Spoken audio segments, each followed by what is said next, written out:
मेरे प्रियो, एक बार फिर से आप सभी का इस बुधवार की आराधना में स्वागत है। मैं परमेश्वर का धन्यवाद करता हूं कि प्रभु ने हम सभी को ये अवसर दिया कि एक बार फिर से पुनः इस वेडनेसडे की प्रेयर मीटिंग में हम सब रूबरू हो सके।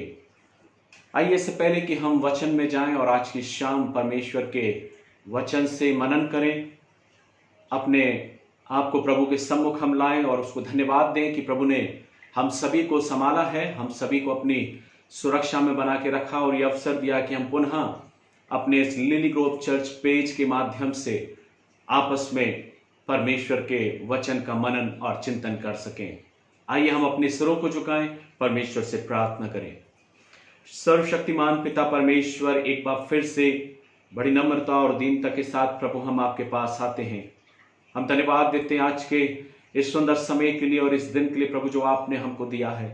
हम धन्यवाद देते हैं विशेष रीति से आज संध्या की इस वेडनेसडे प्रेयर मीटिंग के लिए प्रभु, और दुआ करते हैं पिता परमेश्वर इस पेज के माध्यम से पिता, जबकि हम लिली ग्रोव चर्च पेज के माध्यम से प्रभु आपस में अपने विश्वासी भाई बहनों के साथ, अपने मित्रों के साथ और पिता परमेश्वर हर एक विश्वासी जनों के साथ रूबरू होते हैं। पिता, हम प्रार्थना करते हैं आज की शाम आप अपने वचन के द्वारा हमसे बातचीत करें।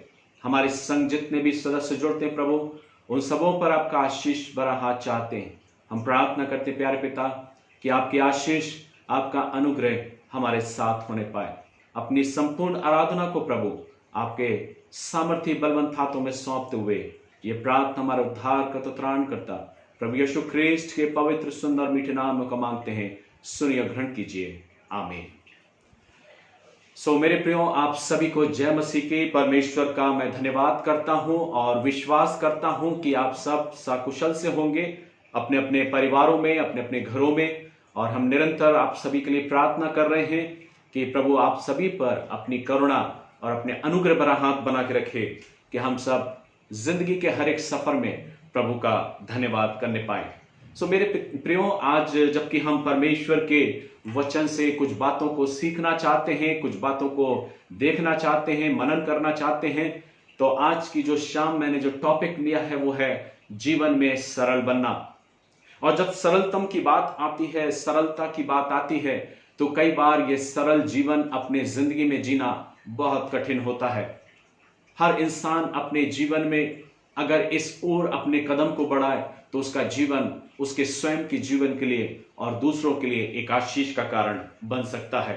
तो मेरे प्रियो, आज इस थोड़े से समय में, एक थोड़ा सा टाइम पीरियड में हम सब एकत्रित हुए हैं और एक छोटा सा डिवोशन आप हूं और आप सबके सम्मुख में पढ़ देना चाहता हूं परमेश्वर के वचन से। बाइबल पाठ जो पाया जाता है लूका रचित सुसमाचार, उसका 18वां अध्याय और उसकी 15वीं आयत से लेके 17वीं आयत तक।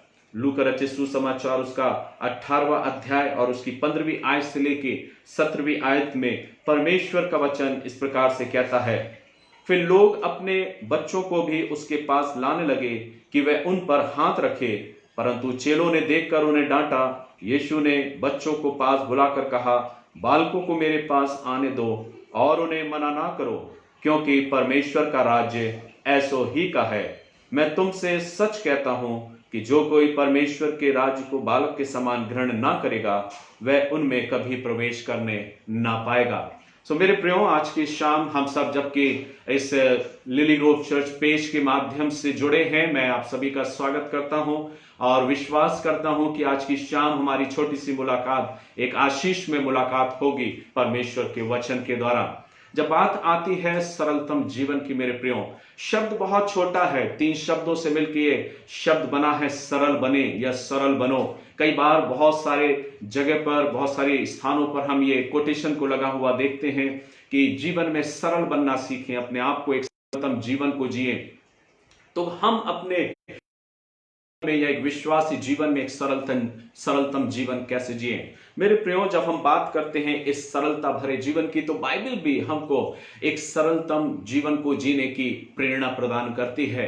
और सिर्फ बाइबल ही नहीं मेरे प्रियो, जब हम प्रभु के वचन में जाते हैं तो हम इस बात को देखते हैं कि स्वयं प्रभु यीशु मसीह का जीवन भी एक सरलतम जीवन था। उन्होंने अपने जीवन में एक सरल जीवन को जिया और दूसरों के लिए आशीष का कारण हुए। और आज यही परिणाम है कि बहुत से लोग वचन के अनुसार और प्रभु के उस कार्यों के अनुसार और उनके द्वारा किए गए कार्यों के अनुसार उनके पीछे विश्वास के अनुसार चलते हैं। लेकिन जब बात हम कर रहे हैं मेरे प्रियो सरल बनने की, ये शब्द जब आज मैं आपके सम्मुख लेकर आया हूं कि हम सरल बने, तो हम कैसे अपने जीवन में एक सरल जीवन जी सकते हैं। आज हम अपने चारों तरफ के वातावरण को अगर देखते हैं तो बहुत विपरीत वातावरण है। आसपास का माहौल, आसपास के हमारे प्रिय लोग जो हमारे आसपास के वातावरण में रहते हैं, हर एक के जीवन में अगर हम एक सरलतम जीवन को देखें तो ढूंढना ऐसा जीवन बहुत कठिन सा होता है। लेकिन जब हम परमेश्वर के वचन में चलते मेरे प्रियो, जब हम प्रभु के वचन में अपने जीवन को तो परमेश्वर का वचन जो बाइबल है वो हमें एक सरल जीवन जीने की कला सिखाती है और हम उस सरलतम जीवन की ओर उस मार्ग पर बढ़े चले जाते हैं। मेरे प्रियो, इस वचन को या आज इस विषय को समझने के लिए मैं एक छोटी सी स्टोरी आपको बताना चाहता हूं। कहानी, एक बार की बात है, एक जंगल में एक बंदर जो कि बहुत नटखट था, बहुत शरारती वो बंदर था और वो तमाम सारे अपने साथ के जानवरों को और अन्य जानवरों को बहुत सताया करता था। एक बार की बात है कि वो बंदर अपने उस जंगल में अपनी डाल पर, पेड़ों पर उछल कूद कर रहा था और उछल कूद करते करते वो शेर के गुफा की ओर जा पहुंचा। और जब शेर की गुफा के पास वो पहुंचा तो उसने क्या देखा कि जो शेर महाराज हैं वो गुफा के बाहर विश्राम कर रहे हैं, सो रहे हैं। और ये शेर के पास ये बंदर जाता है, चूंकि बहुत शरारती ये बंदर था और लोगों को, जानवरों को नित्य परेशान किया करता था। ये बंदर उस शेर महाराज सो रहे होते हैं और उस गुफा के पास, उस शेर के पास जाकर ये बंदर उस शेर के कानों को जोर से पकड़ के हिला देता है। जैसे ही ये बंदर उस शेर के कानों को पकड़ के जोर से हिलाता है तो ये जो शेर है वो जाग उठता है और गुर्रा कर बहुत जोर से गुस्से में आकर बोलता है, किसने मुझको परेशान किया, किसने मेरे कानों को पकड़ के हिलाया है, किसने ये गुस्ताखी करी है, मैं उसको अभी मजा चखाता हूं। जैसे ही शेर गुर्राया तो बंदर उसके सामने खड़ा था और बंदर कांपने लगा और बोलता है, महाराज, शेर महाराज, मैं हूं बंदर और मैंने आपको नींद से जगाया है, मैंने आपको परेशान किया है। बंदर घबरा जाता है और वो सोचता है कि शेर महाराज बहुत गुस्से में है, अब तो मुझको शायद खा जाएंगे, अब तो शायद मुझको अपने पंजे में दबा के मार देंगे। लेकिन शेर जैसे ही बंदर की इस आवाज को सुनता और बंदर बोलता है कि महाराज, मैंने आपके कानों को पकड़ के हिलाया है, मैंने ये गुस्ताखी करी है, मुझे क्षमा करें। जैसे बंदर बोलता है तो शेर बंदर से कहता है, पहले तुम मुझे ये बताओ कि जब तुम मेरे कान को पकड़ के हिला रहे थे तो किसी ने देखा तो नहीं, कोई जानवर ने और दूसरे जानवरों ने देखा तो नहीं? तो बंदर बोलता है, नहीं महाराज, जब मैं आपके कान को पकड़ के हिला रहा था तो किसी ने आपको नहीं देखा, किसी ने मुझे नहीं देखा। तो शेर ने बंदर से फिर से कहा कि एक बार फिर से करो, क्योंकि मुझे मजा आ रहा है, मुझे बहुत अच्छा लग रहा है, एक बार तुम फिर से मेरे कान को खींचो। मेरे प्रियो, ये कहानी किस बात को दर्शाती है? आप सोच रहे होंगे कि इस कहानी का सार क्या है। शेर की प्रवृत्ति को आप जानते हैं, बंदर की प्रवृत्ति को आप जानते हैं। शेर एक हिंसक प्राणी है, एक हिंसक जानवर है। वो अपने जीवन में किसी अवसर को, जो उसके साथ अगर कोई गुस्ताखी करता है तो वो कभी भी किसी को छोड़ता नहीं। लेकिन इस शेर ने जब बंदर से पूछा कि किसी ने देखा तो नहीं, अगर नहीं देखा तो मैं चाहता हूं तुम एक बार फिर से मेरे कान को पकड़ो और हिलाओ, क्योंकि मुझे बहुत अच्छा लग रहा है। ये कहानी इस बात को, इस चीज को सिखाती है कि वो शेर अपने जीवन को पसंद करता था, वो जानता था कि उसका जीवन कैसा है, पर वो प्रयास कर रहा था एक सरलतम जीवन को। तो हमारे और आपके जीवन में भी कहीं ना कहीं एक बचपन छुपा हुआ होता है। हम चाहे जीवन में कितने बड़े क्यों ना हो जाएं, चाहे हमारी आयु कितनी भी बड़ी क्यों ना हो जाए, चाहे हम कितने भी बड़े उम्र दराज क्यों ना हो जाए मेरे प्रियो, लेकिन हमारे जीवन में हमारी जिंदगी के कहीं ना कहीं किसी कोने में एक बचपन जीवन या बचपना भरा जीवन छुपा हुआ होता है। और इसलिए मैं चाहता हूं और वह परमेश्वर के वचन से मैं आपको सिखाना चाहता हूं कि हम अपने आप को एक बचपन भरा जीवन, एक बच्चों के समान का जीवन अपनी जिंदगी में हम लागू करें, अपने जीवन को सरल बनाएं।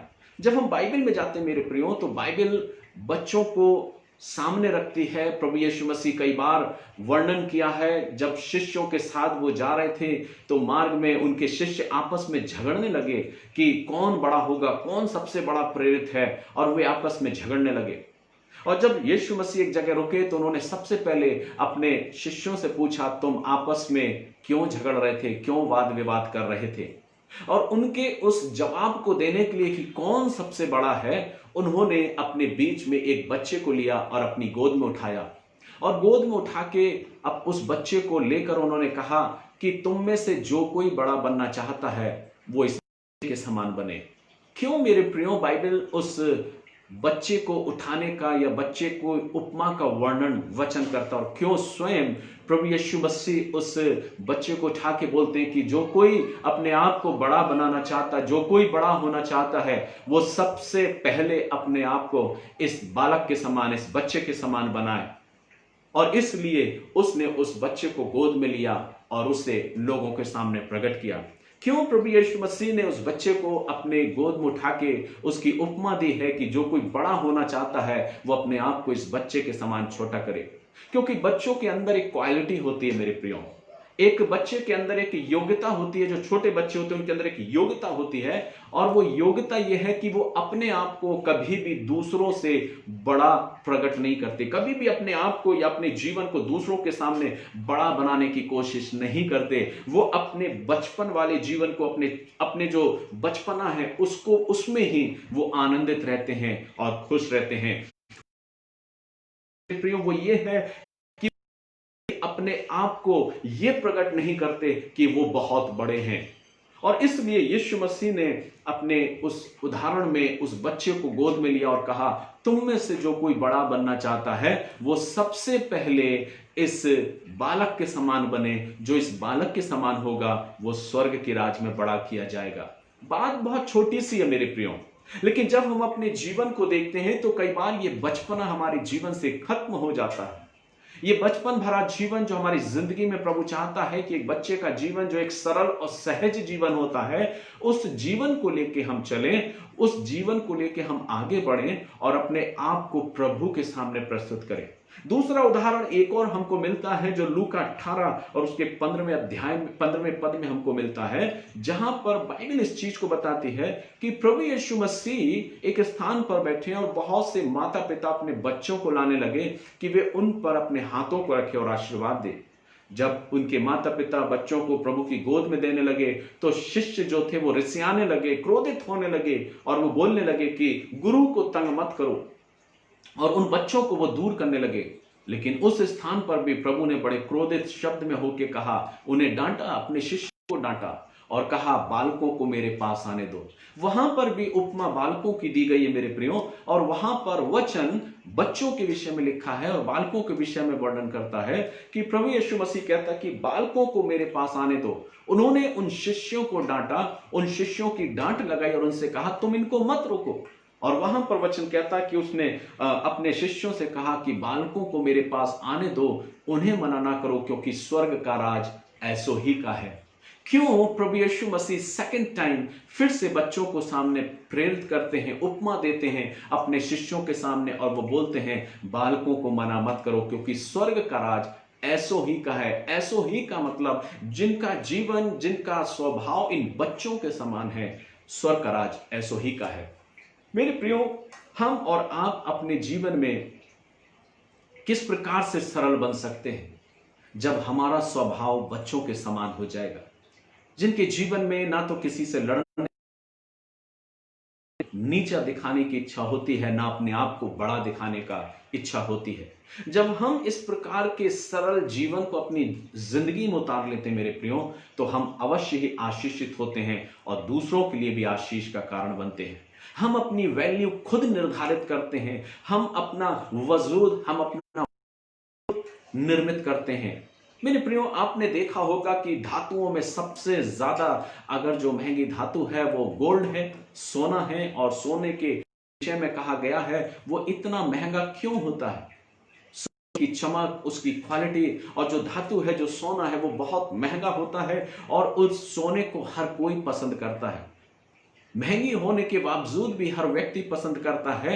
ये नहीं क्योंकि कि वो गोल्ड है, ये नहीं कि उसमें एक चमक है, ये नहीं कि सब लोग उसको पहनना पसंद करते हैं, लेकिन उसके अंदर की जो क्वालिटी है मेरे प्रियो, वो ये है। क्योंकि उसकी अंदर की जो क्वालिटी है, जो योग्यता है, वो ये कि सोने में लचीलापन होता है, सॉफ्टनेस होती है। सोने की जो धातु है, प्योर जो गोल्ड होता है, वो बहुत सॉफ्ट होता है। बहुत प्योर जो गोल्ड है, जिसकी जो क्वालिटी है, वो बहुत सॉफ्ट होता है। बहुत लचीलापन उसके अंदर होता है, बहुत मुलायम वो होता है। और अपने लचीलेपन होने के कारण ही उसकी वैल्यू सबसे ज्यादा होती है। और आज सबसे ज्यादा गोल्ड की वैल्यू है। मेरे प्रियो, गोल्ड के बारे में कहा जाता है, सोने के बारे में, कि सोने की साड़ियां भी निर्मित की जाती, बनाई जाती है, क्योंकि वो सबसे ज्यादा जो गोल्ड है वो बहुत लचीला होता है। और अपने लचीले, अपनी कोमलता के कारण, अपने अपने उस लचीले स्वभाव के कारण उसकी वैल्यू लोगों के सामने है। आज इस छोटे से वचन के द्वारा मेरे प्रियो, बस मैं आपको यही सिखाना चाहता हूं और स्वयं भी इस बात को सीखना चाहता हूं कि अपने अंदर से अपने उस स्वभाव को हम परिवर्तन करना सीखें, परिवर्तित करना सीखें। क्यों प्रभु यीशु उपमा देते हैं, बच्चों को सामने खड़ा करते हैं कि जो कोई बड़ा होना चाहे वो इस बालकों के समान अपने आप को बनाए, इस बालक के समान अपने आप को करे। जो इस बालक के समान अपने आप को करेगा वो स्वर्ग के राज में बड़ा होगा। जो कोई स्वर्ग में प्रवेश करना चाहता है वो अपने आप को इस बालक के समान बना। और उसने बालकों को पास बुला कहा कि बालकों को मेरे पास आने दो, उन्हें मना ना करो, क्योंकि स्वर्ग का राज ऐसो ही का है। क्या आज हमने अपने स्वभाव को बदला है? क्या आज हमारे स्वभाव में वही हटीलापन है, या हम अपने स्वभाव में सरल बनने का क्या प्रयास नहीं कर सकते? क्या हम अपने जीवन में वचन को सिर्फ पढ़ना चाहते हैं? जैसा वचन कहता है, प्रभु सिखा रहा है कि हम अपने स्वभाव में उस बच्चों के समान अपने स्वभाव को निर्मित करें। हम अपने आप को हर समय बड़ा बनाने का प्रयास ना करें। अपने जीवन में अपने आप को प्रथम स्थान देने का स्थान ना बनाएं, लेकिन अपने जीवन में सरल और सहज जीवन जीने का प्रयास करें। मेरे प्रियो, यीशु मसीह के जीवन को जब हम देखते हैं तो बाइबल उसके सरलतम, दीनता भरे जीवन को प्रकट करती है। हमने अपने मसीह जीवन में इतने वर्षों तक क्या सीखा है? प्रभु के वचन से हमको यह सीखना है कि मेरा प्रभु जो है वो इतना नम्र और दीन रहा, जिसके विषय में वचन सिखाता है कि उसने सारी बातों को सह लिया। लोगों ने उसका उपहास किया, उसको प्रताड़ित किया, लेकिन हर बातों को उसने सहन कर लिया। क्यों? क्योंकि वो आपसे और मुझसे प्यार करता है और वो चाहता है कि कोई नाश ना हो। उसके बलिदान के द्वारा हम स्वर्गिक राज्य में प्रवेश करते हैं, हमारा उद्धार होता है मेरे प्रियो। इसलिए उन सारी बातों को उसने सह लिया और अपने दीनता, नम्रता भरे स्वभाव को लोगों के सामने प्रकट किया। वचन उसकी बातों को प्रकट करती है, प्रभु यीशु मसीह के जीवन को प्रकट करती है कि वो अपने स्वभाव में नम्र और दीन रहा और अपने जीवन को उसने वैसे ही जिया और स्वर्ग के राज में वो ऊंचा किया गया। पिता ने उसको वो स्थान दिया जो सर्वोच्च स्थान है, सब कुछ कार्य में कर दिया।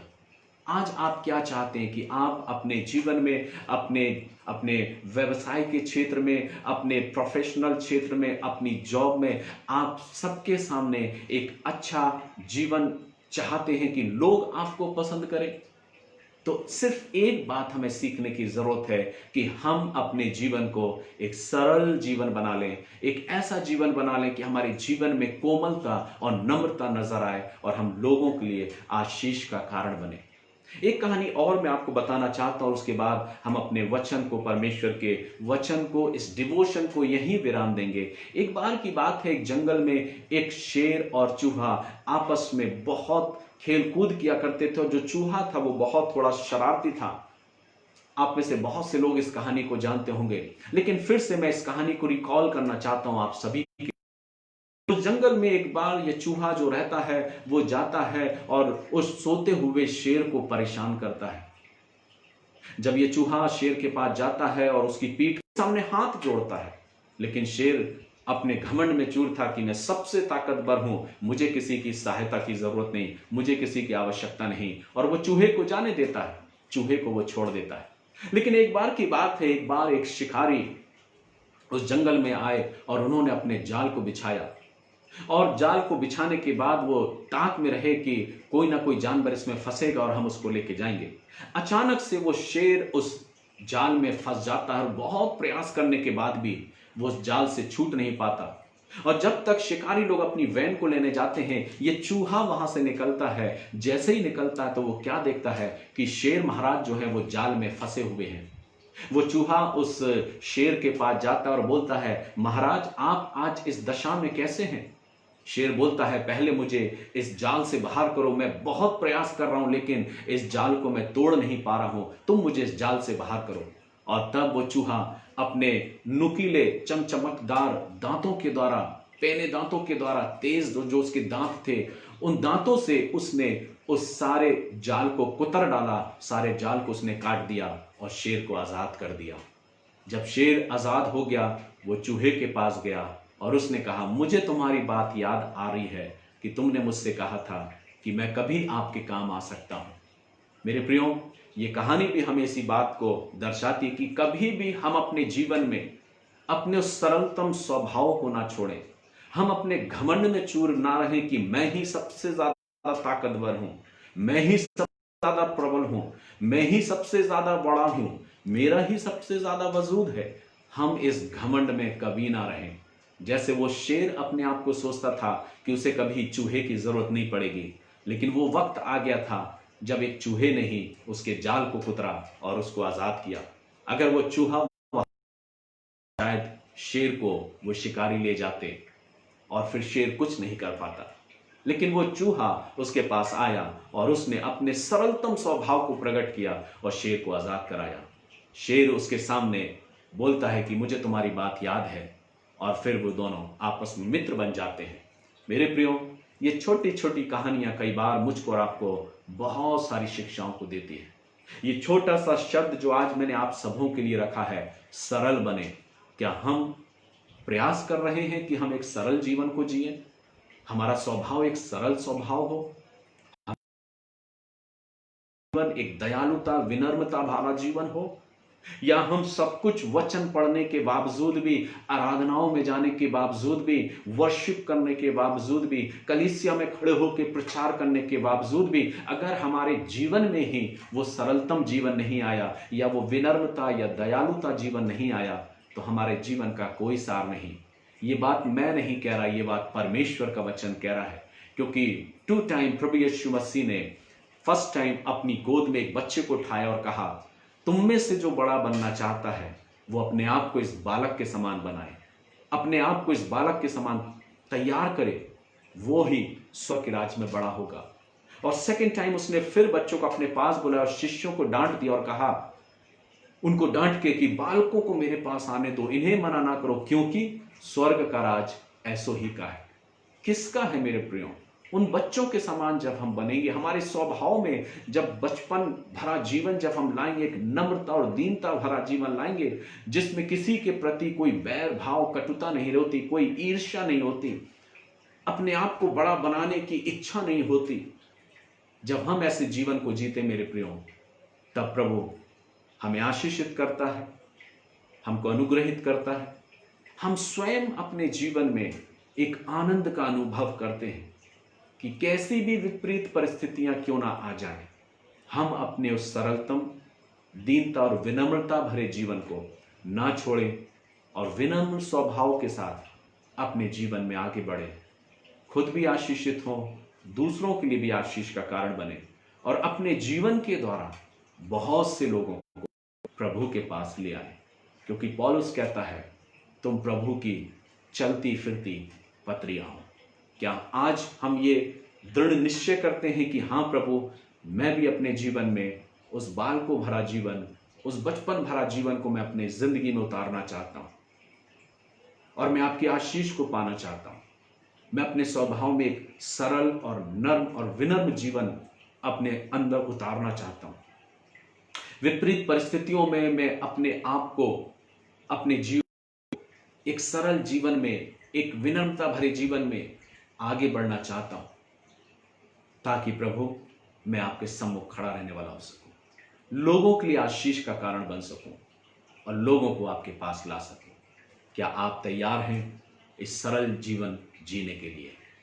अपनी जिंदगी में डेली आप इस बात को स्मरण करें, जब भी आपके अंदर एक दूसरा स्वभाव पैदा हो, इस वचन को तुरंत याद करें, इस वचन को तुरंत दोहराएं कि आज की इस वेडनेसडे की प्रेयर मीटिंग में हमने इस बात को सीखा है कि हमें सरल बनना है, सहज बनना है, विनम्र होना है, दयालुता का जीवन जीना है और हमें अपने जीवन में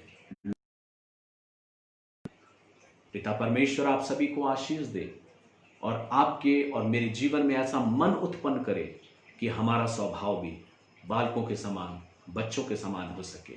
हम अपने आप को बड़ा प्रकट ना करें, बड़ा बनाने की कोशिश ना करें, लोगों के सामने बड़ा बनने का प्रयास ना करें, लेकिन नम्र और दीन स्वभाव रहते हुए प्रभु की सेवा करें, प्रभु की खिदमत करें, प्रभु के लोगों की, विश्वासी जनों के बीच में रह के प्रभु के नाम को और ऊंचा करें। पिता परमेश्वर आप सभी को आशीष दे और अपने अनुग्रह में परिपूर्ण करे कि आप अपने जीवन में जैसा मसीह यीशु का स्वभाव था, उस स्वभाव को लेते हुए हम अपने जीवन में आगे बढ़ें। क्या आज की शाम आप और हम इस स्वभाव को लेने के लिए तैयार हैं?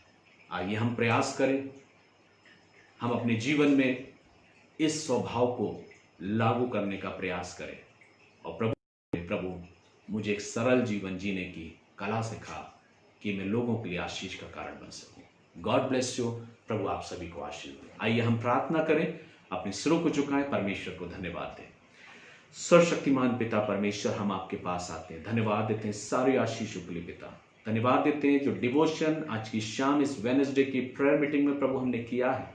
वास्तविक प्रभु ये शब्द बहुत छोटा है, एक सरलतम जीवन, एक सरल जीवन। प्रभु हम प्रार्थना करते हैं कि हमारे जीवन में हम कभी भी अपने आप को बड़ा बनाने का प्रयास ना करें, लेकिन प्रभु एक सरल जीवन जैसा कि आपने अपने वचन में हमको सिखाया और बताया है, और आज जो हमने सीखा है प्रभु, ये वचन हमारे हृदय में उतर जाए और प्रभु जी हम अपने जीवन को एक सरल जीवन जीते हुए आगे बढ़ने पाए, ताकि लोगों के लिए आशीष का कारण हो। हमारे जीवन के द्वारा प्रभु बहुत से लोग आशीषित पाए, ऐसी हमारी प्रार्थना है। संपूर्ण प्रिय लोगों पर आपकी आशीष मांगते हैं। जितने लोग हमारे साथ भाई बहन जुड़े प्रभु, उनके लिए हम धन्यवाद देते हैं। जो पिता इस वचन को बाद में सुनते हैं प्रभु, उन पर भी आशीष मांगते हैं। हर एक को आपके हाथों में सौंपते हैं।